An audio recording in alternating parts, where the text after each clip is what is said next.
Hello बच्चों, कैसे हैं आप? उम्मीद करती हूँ आप बढ़िया और एकदम मज़े में होंगे, खुश होंगे और अपनी लाइफ को एंजॉय कर रहे होंगे। जी बिल्कुल जी, खुश रहिए, स्वस्थ रहिए, मस्त रहिए, यही जीवन जीने का सार है। देखिए, जब हम खुश होते हैं तो हम कार्य भी निपुणता से करते हैं। तो चलिए रहते हैं खुश और बढ़ते हैं अपने अध्याय की ओर। अध्याय का नाम है हमारा अंतरिक्ष स्टेशन मीर। तो बच्चों, यह विज्ञान लेख अंतरिक्ष स्टेशन मीर के माध्यम से विज्ञान व तकनीक के बढ़ते हुए एवं सूचना प्रौद्योगिकी के माध्यम से संपूर्ण विश्व को विकसित बनाने की ओर अग्रसर करती है। इसमें किया गया मानवीय चित्रण विज्ञान एवं मनुष्य के बीच संवेदनशील रिश्ता कायम करता प्रतीत होता है। तो आइए अध्याय की शुरुआत करें। अध्याय शुरू होता है, मैं हूं मीर, एक अंतरिक्ष स्टेशन। रूसी भाषा में मीर का अर्थ है शांति या सुख चैन से रहने का आश्रम। कल्पना कीजिए 1990 किलोमीटर ऊंचाई पर रहने का वह स्थान जहां मानव की आवश्यकता का हर साधन उपलब्ध हो, साथ ही विज्ञान के प्रयोगों और शोध कार्य के लिए सभी आवश्यक उपकरण यानी कि जो भी जरूरी चीजें चाहिए, आवश्यक उपकरण व सामग्री भी वहीं उपलब्ध हो। ऐसे ही साजो सामान के साथ मैं अपने 15 वर्ष के जीवन काल में पृथ्वी के 76,000 से भी अधिक चक्कर लगा चुका हूँ। विभिन्न देशों के 103 अंतरिक्ष वैज्ञानिक मेरे मेहमान रह चुके हैं, जिन्होंने लगभग 16,500 प्रयोग किए। 2 या 3 रूसी अंतरिक्ष वैज्ञानिक तो यहाँ सदा ही रहते आए हैं। कभी कभी तो यहाँ 6 वैज्ञानिकों ने एक साथ रहकर एक माह यानी कि एक महीने तक प्रयोगात्मक कार्य जारी रखे। एक रूसी वैज्ञानिक क्लेरी ने तो यहाँ 15 माह लगातार रहकर एक विश्व रिकॉर्ड कायम किया है। एक अन्य विदेशी वैज्ञानिक भी यहाँ 6 माह लगातार रहने के बाद ही वापस गए। वैसे मेरे यहाँ कोई देशी विदेशी होता ही नहीं। मैं तो धरती से बहुत दूर इस सुदूर ब्रह्मांड यानी कि सृष्टि में इस ब्रह्मांड का हिस्सा बन चुका हूँ। अब मैं अपने जीवन के अंतिम चरणों में हूँ। मेरा 15 वर्ष का जीवन काल रोमांच से भरा था। मेरे जीवन का उद्देश्य तो पूरा हो ही चुका है। मुझे तो केवल 5-7 वर्ष का जीवन काल ही दिया गया था, लेकिन मेरी आयु को बढ़ाने का मुख्य कारण था अंतर्राष्ट्रीय स्पेस स्टेशन की स्थापना की तैयारी। उनका ध्येय यानी कि लक्ष्य था भविष्य में स्पेस स्टेशन में लंबे समय तक वैज्ञानिकों को रहने के लिए प्रशिक्षण देना यानी कि ट्रेनिंग देना तथा वहां आने वाली कठिनाइयों को समझकर उन्हें दूर करने के उपाय सोचना। मेरे जन्म से पहले अमेरिका ने एक स्पेस प्रयोगशाला स्काई लैब 1973 में स्थापित की थी, जिसमें 3 वैज्ञानिक दलों ने बारी बारी से यहाँ रहकर प्रयोग किए, लेकिन तीसरे व अंतिम दल को 9 माह बाद ही इसे छोड़कर धरती पर जाना पड़ा। फिर कुछ माह बाद उसका जो अंत हुआ आपने सुना ही होगा। दुनिया भर में भय फैला था कि पता नहीं यह कहाँ गिरेगा। इसके गिरने से कोई अधिक हानि या जानमाल का नुकसान नहीं हुआ, पर कई टनों भारी अधजले खंड धरती पर पहुंचे थे। कुछ समुद्र में गिरे तथा कुछ भूमि में। स्काई लैब के बाद अंतरिक्ष अनुसंधान यानी कि खोज अनुसंधान के इतिहास में एक बड़ा अध्याय जुड़ा। मेरी यानी मीर की स्थापना के साथ यह मेरे देश रूस के एक महान उपलब्धि थी। मेरा निर्माण कई खंडों में किया गया। मेरे शरीर का पहला मुख्य खंड 20 फरवरी 1986 में धरती से प्रेक्षित किया गया यानी कि छोड़ा गया। मेरे अन्य 6 खंड समय समय पर आवश्यकता अनुसार मुझसे जुड़ते गए। अंतरिक्ष में 15 वर्षों से मैं एकमात्र स्थायी मानव चालित मंच हूँ जो पृथ्वी की लगातार परिक्रमा कर रहा हूँ। परिक्रमा अर्थात उसका चक्कर लगा रहा हूँ। मेरे इस मंच से कई अंतरिक्ष संबंधी महत्वपूर्ण शोध कार्य संपन्न हुए हैं। यद्यपि मैं अंतरिक्ष में चक्कर लगाता रहता हूँ, किंतु मेरा नियंत्रण पृथ्वी पर स्थित वैज्ञानिकों के हाथ में है। यहाँ मेरी मनमानी नहीं चल सकती। अब मेरे ही अनुभवों का आधार लेकर 16 देशों ने मिलकर मुझसे कहीं अधिक बड़ा एक 7 मंजिला 2 फुटबॉल मैदानों जितना अंतर्राष्ट्रीय स्पेस स्टेशन बनाना आरंभ कर दिया है। इसकी स्थापना के लिए धरती से इसके खंड लाने वाले शटल यान मेरे ही कार्डिंग पोर्ट्स पर आकर जुड़ते हैं। मेरे मुख्य खंड की लंबाई लगभग 13 मीटर तथा चौड़ाई लगभग 4 मीटर है, जिसमें कार्य करने तथा रहने का स्थान है। इसमें स्नान गृह, शौचालय तथा प्रत्येक वैज्ञानिक के लिए अलग अलग कैबिन है। हर कैबिन में है एक दीवार से लटका स्लीपिंग बैग, एक गोल खिड़की तथा एक कुर्सी जिसमें बैठना हो तो पेटी बांधनी पड़ती है। रसोई में खाना पकाने व खाने की मेजों के अलावा एक बड़ा वायु विरुद्ध कूड़ा घर भी है। कूड़े करकट को तो वापस धरती पर ही भेजना पड़ता है। यदि कचरे को स्टेशन के बाहर अंतरिक्ष में फेंक दिया जाए तो वह धरती पर नहीं आ सकता, वह अंतरिक्ष में चक्कर लगाता रहेगा। वैसे तो भारहीनता क्या होता है बच्चों? भारहीनता का अर्थ है, अभी इसका आपका अर्थ बताते हैं हम। इसका अर्थ है बच्चों कि वजन महसूस ना होना, भारहीनता यानी कि वजन महसूस ना होना, क्योंकि जब हम अंतरिक्ष में जाते हैं ना बच्चों, तो वहाँ वजन महसूस नहीं होता है। तो भारहीनता में ऊपर नीचे का कोई अर्थ ही नहीं होता। देखिए, लंबे समय तक रहने वालों को सामान्य घर का वातावरण देने के लिए मेरे इस खंड में हल्के हरे रंग की दीवारें, सफेद छत्र तथा फर्श पर गहरे हरे रंग का कालीन बिछाया गया है। यही पर कार्य करने का क्षेत्र है, जिसमें है मेरे सभी खंडों का नियंत्रण स्थल। इस क्षेत्र में व्यायाम करने के उपकरण भी रखे गए हैं। यहीं पर वैज्ञानिकों ने प्रयोग करके निष्कर्ष निकाला कि भारहीनता में मांसपेशियों तथा रक्त परिसंचरण तंत्र को स्वस्थ रखने के लिए प्रतिदिन 2 घंटे का कठोर व्यायाम आवश्यक है। मैंने देखा कि यहाँ रहने वाले अपना हर मिनट निर्धारित कार्यक्रम के अनुसार बिताते हैं। इन्हें हर काम के लिए एक चेकलिस्ट दी जाती है, जिसके अनुसार इन्हें सब कार्य करने होते हैं। छोटे स्थान पर लंबे समय तक बिना किसी सैर सपाटे के यहीं रहने वाले वैज्ञानिकों पर मैंने मनोवैज्ञानिक प्रभाव भी देखे। छोटी छोटी बातों पर इनका आपस में झगड़ा हो जाता था। वैसे तो जल्दी समझौता हो जाता था, पर कभी कभी पृथ्वी पर नियंत्रक को भी बीच बिचाव करना पड़ता था। यहाँ पर शोध कार्य 2 मुख्य क्षेत्रों में किए जाते रहे हैं: अंतरिक्ष में मानव जीवन तथा सुदूर ब्रह्मांड संबंधी घटनाओं का अध्ययन। वैज्ञानिक रात में तारों का अध्ययन करते हैं तथा दिन में अपनी निगाहें यानी कि अपनी निगाहें तथा दूरबीनों और कैमरों का रुख धरती की ओर मोड़ देते हैं। अध्ययन के विषय रहते हैं वायुमंडल विज्ञान से लेकर भूमि की रूपरेखा का अध्ययन। मुझसे जुड़े सभी खंडों में अलग अलग शोध कार्य किया जाता है। पहले खंड में आकाशगंगाओं, तारों एवं अंतरिक्ष में घटने वाली विस्मयकारी यानी कि रोमांचकारी विस्मयकारी घटनाओं का अध्ययन किया जाता है। दूसरे खंड में पौधों एवं अन्य जीवों से संबंधित जैव वैज्ञानिक अध्ययन होते हैं। धरती के चित्र लेने के लिए कैमरे लगे हैं। इसी खंड से निकलकर वैज्ञानिक मुझ में आई टूट फूट की मरम्मत के लिए बाहर आ सकते हैं। पानी और ऑक्सीजन का भंडार भी यहीं रहता है।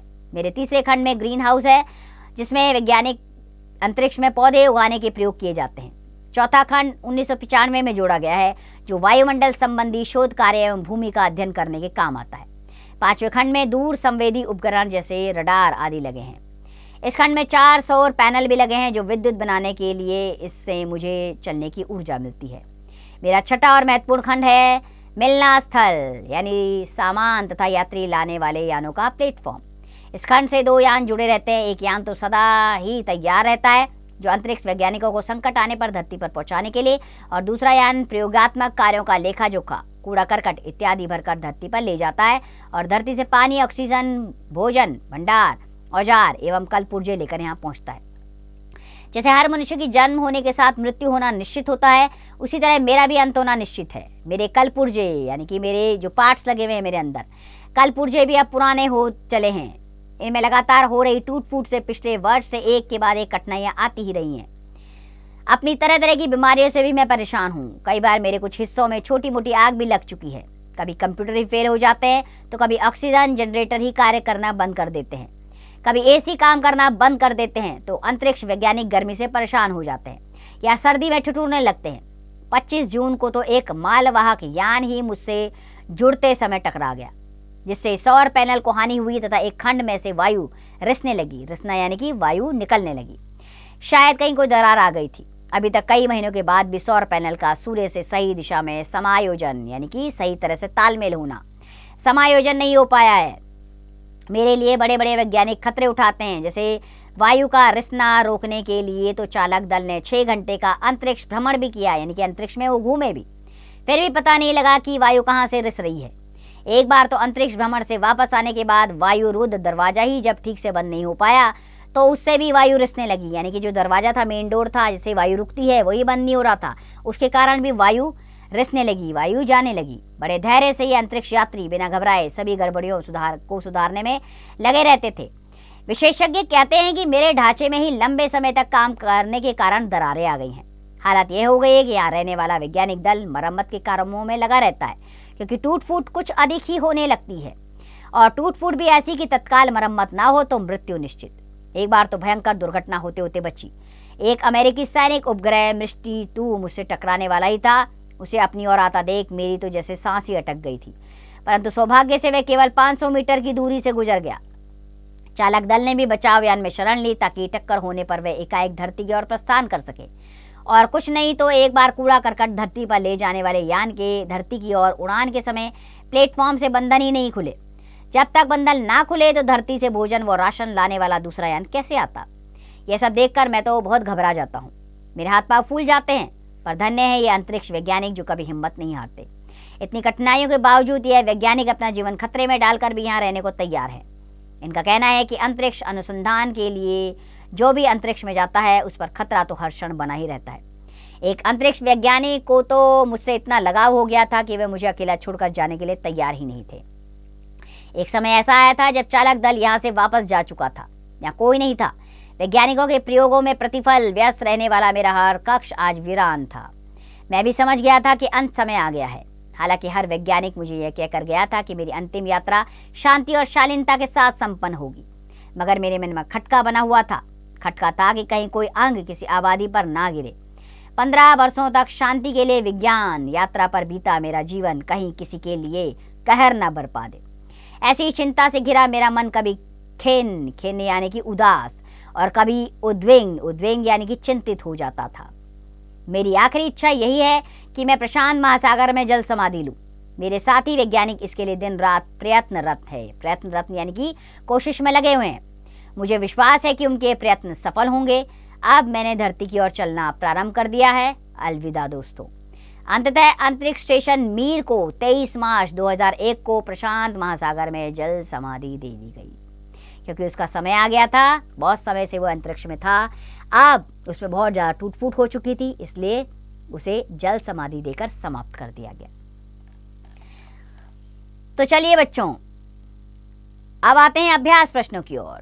सबसे पहले मौखिक अभिव्यक्ति का पहला प्रश्न, मीर की आयु बढ़ाने का मुख्य कारण क्या था? मीर की आयु बढ़ाने का मुख्य कारण ये था क्योंकि यहाँ पर अलग अलग तरह के वैज्ञानिक आते रहते थे जो अनुसंधान करते थे, इसलिए इसकी आयु बढ़ाई गई थी। बाकी के प्रश्नों के उत्तर स्वयं दीजिए। लिखित अभिव्यक्ति में पहला प्रश्न, सही उत्तर वाले गोले को रंगिए। पहला वाक्य है, पहले मीर को कितने वर्ष का जीवन काल दिया गया था? तो मुझे केवल 5-7 वर्ष का काल दिया गया था। सी वाला विकल्प सही है इसमें, बाकी के विकल्प आप स्वयं ढूंढेंगे बच्चों। ख, रिक्तानों की पूर्ति करनी है। पहला वाक्य है, मैं तो धरती से बहुत दूर इस सुदूर वीराने का हिस्सा बन चुका हूँ। इसी प्रकार बाकी के रिक्तान स्वयं पूर्ण करें। गौ, इसमें सही गलत का निशान लगाना है। पहला वाक्य है, क्लेरी ने मीर में 40 माह लगातार रहकर एक विश्व रिकॉर्ड कायम किया है। ठीक है, इसमें सही का निशान लगाएंगे, बाकी के सही गलत के निशान आप स्वयं लगाएंगे। अब यहाँ पाठांश दिया गया है घ में, यानी कि पाठ का अंश, पाठ में से एक अनुच्छेद निकालकर यहाँ पर लिखा गया है। इसको आप 2-3 बार बड़े ध्यानपूर्वक पढ़िएगा और इससे संबंधित 4 प्रश्न दिए गए हैं। इन प्रश्नों के उत्तर आपको इसी पाठांश में मिल जाएंगे। तो चलिए बच्चों, डॉ में आपने प्रश्नों के उत्तर देने हैं। पहला प्रश्न है इसमें, स्काई लैब का अंत किस प्रकार हुआ? तो बच्चों, अमेरिका ने एक स्पेस प्रयोगशाला स्काई लैब का 1973 में स्थापित किया था अंतरिक्ष में, और उसमें 3 वैज्ञानिकों के दलों ने बारी बारी रहकर प्रयोग किए, लेकिन अंतिम दल को 9 माह बाद ही इसे छोड़कर धरती पर जाना था और इसलिए अब वहाँ कोई नहीं रहा, इसीलिए इसके बाद इसका अंत हुआ। ठीक है, और इसका अंत भी इस प्रकार था कि इसके कई अधजले खंड धरती पर पहुँचे, कुछ समुद्र में गिरे और कुछ भूमि पर। इसी प्रकार बच्चों आप क्या करेंगे, पाठ के अनुसार बाकी के प्रश्नों के उत्तर ऐसे ही देंगे। ठीक है, हम आगे बढ़ चलते हैं बच्चों। अब आगे अगला प्रश्न है हमारा अगला प्रश्न, कल्पना की उड़ान का प्रश्न है, अंतरिक्ष में मानव गतिविधियों का पृथ्वी के पर्यावरण का पर क्या प्रभाव पड़ता है? तो अंतरिक्ष में जो भी मानव की गतिविधियां होती हैं उसका पृथ्वी पर बहुत प्रभाव पड़ता है। सैटेलाइट के जरिए यहाँ पर बहुत सारे काम किए जाते हैं और अनेक जानकारियाँ पृथ्वी पर पहुँचाई जाती हैं। भाषा की बात, पहला प्रश्न, कोई, किसी और कुछ का प्रयोग करते हुए वाक्य बनाइए। कोई मुझे देख रहा है, इसके अलावा और भी वाक्य बनाइए और बाकी शब्दों को भी बनाइए बच्चों। चलिए आगे आते हैं हम। न, नहीं और मत का प्रयोग करते हुए रिक्त स्थानों की पूर्ति कीजिए। पहला है, तुम मेरे मित्र नहीं हो, बाकी के रिक्त स्थान स्वयं पूर्ण करें। गौ, अर्थ के आधार पर वाक्य भेद। कितने होते हैं वाक्य भेद? आध होते हैं। विधानवाचक, आज्ञावाचक, निषेधवाचक, इच्छावाचक, प्रश्नवाचक, संदेहवाचक, विस्मयवाचक और संकेतवाचक। ये आपने व्याकरण की बुक में पढ़े होंगे। नीचे लिखे वाक्यों के अर्थ के आधार पर भेद लिखिए। पहला वाक्य, मेरे जीवन का उद्देश्य पूरा हो चुका है। मेरे जीवन का उद्देश्य पूरा हो चुका है, तो ये विधानवाचक वाक्य है। इसी प्रकार बाकी के वाक्यों के अर्थ के आधार पर भेद बताइए। अब पर्यायवाची शब्द लिखने आपने, शरीर का देह काया है पर्यायवाची, बाकी के पर्यायवाची स्वयं लिखिए। अगला समास विग्रह कीजिए। महासागर, महा जमा सागर, महान है जो सागर। बाकी के समास विग्रह स्वयं करेंगे आप। चौ, उपसर्ग और मूल शब्द अलग अलग कीजिए। आश्रय, ठीक है, आश्रय का बनाएंगे फिर अनुसंधान, अनु जमा संधान। बाकी के मूल शब्द और उपसर्ग स्वयं अलग कीजिए। विषय संबंधक गतिविधियों में आपको करना है, एक ऐसा नक्शा बनाइए जिसमें पृथ्वी से अन्य ग्रहों तक के यात्रा मार्ग को दर्शाया गया हो। इसमें आप ग्रहों की दूरी तो और उनके आकार के बारे में भी जानकारी जोड़ सकते हैं। दूसरा आपने करना है, विभिन्न अंतरिक्ष यानों के नाम लिखिए, साथ ही प्रसिद्ध अंतरिक्ष यात्रियों के नाम उनके चित्र के साथ अपनी अभ्यास पुस्तिका में लिखिए। और अगला कार्य है, भारत के अंतरिक्ष कार्यक्रम पर जानकारी एकत्र करते हुए एक अनुच्छेद लिखिए। तो बच्चों, बहुत ही रोचक कार्य है अंतरिक्ष के संबंधित जानकारी जानने के लिए। ये तो आपका जिज्ञासा का प्रश्न होगा। विज्ञान में अक्सर आप इन चीज़ों के बारे में पढ़ते होंगे, तो मैं उम्मीद करती हूँ विज्ञान से संबंधित इस पाठ के बारे में आप अपनी उत्सुकता और बढ़ाएंगे और जानकारी आप प्राप्त करेंगे। तो खुश रहिए, स्वस्थ रहिए, मस्त रहिए और इस पाठ का अभ्यास करते रहिए।